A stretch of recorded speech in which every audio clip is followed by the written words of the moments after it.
All right, we are wrapping up day 4. So here's our progress.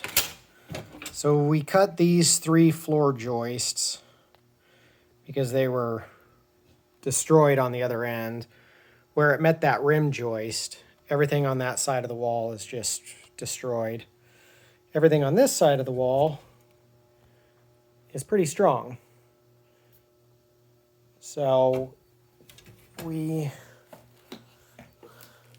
thankfully don't have to do much on this side of the wall except for clean it up. So we braced our fireplace with some cinder blocks and some blocks to wedge it so it's nice and strong. I've actually stood on it now.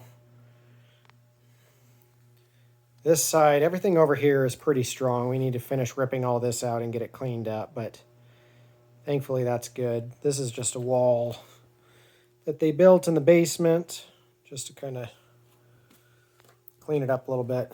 So in this corner, the rim joist and the sill plate are okay.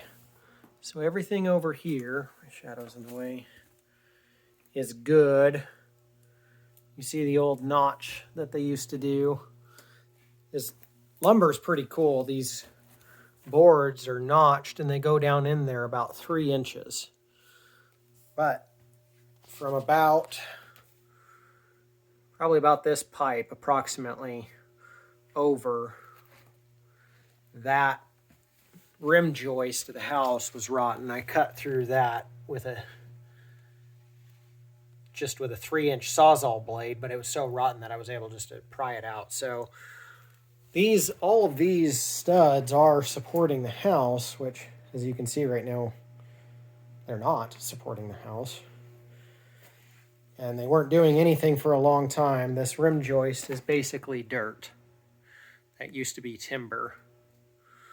So what we did is we dug it all out. We found out that they did have a foundation footer of cinder blocks. So we just added some cinder blocks, brick, and drove in some wedges to kind of put some pressure on the walls, lifting it up tiny.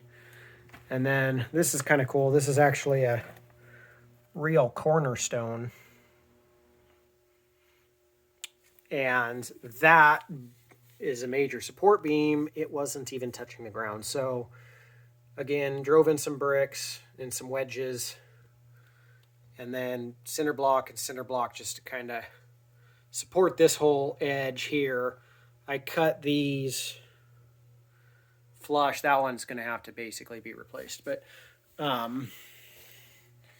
we're going to sister those in with new boards, and then once we get our rim joist in, we'll also put in some 2x4s here and put brackets on them just to add strength and then sister them up. So what we're going to do on day 5 is basically this section to here is 8 feet. We're going to get a 10-foot 6x6 treated joist, which will go to about that floor joist, and that'll be our new rim joist, a 10-footer. And then once we get that in and get some of the pressure on the house on that, then we'll move down and we're going to do an 8-footer all the way till that wall, and probably a little bit underneath it also. And then same exact thing. Once we're done with those, then we're going to cut this back 10 feet till about that notch. And I might even notch the new one and just set it on there like that one used to be.